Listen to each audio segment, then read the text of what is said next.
There are 6 factors that I would consider while choosing a residential property fund. The first of these is gearing. And what do I mean by gearing? That's whether we've borrowed against the assets or whether the asset is actually owned by the fund outright. The second is what is the underlying asset? Is it a real asset? In this case, they're houses, but equally some property funds will invest in property shares and some will invest in derivatives. What do we mean by liquidity? There are 2 aspects to liquidity. The first and most important is how quickly you can get access to your money should you wish to come out of the fund.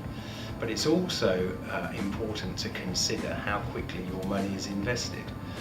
If you are buying particularly large assets, there can be occasions when the fund has a greater weighting to cash than you would expect in a property fund. So our fund, we have chosen to be fully regulated by the FCA, but equally many property funds are what is considered as UCITS. They're unregulated collective investment schemes. If regulation is important, you should look for that. There are 2 very tax efficient structures which property can reside in the UK.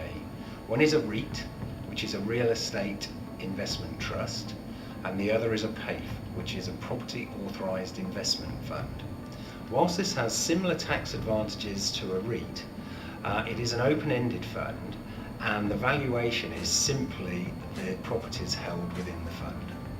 The one that has been around for a little while now is called a REIT, a Real Estate Investment Trust. It came across from America.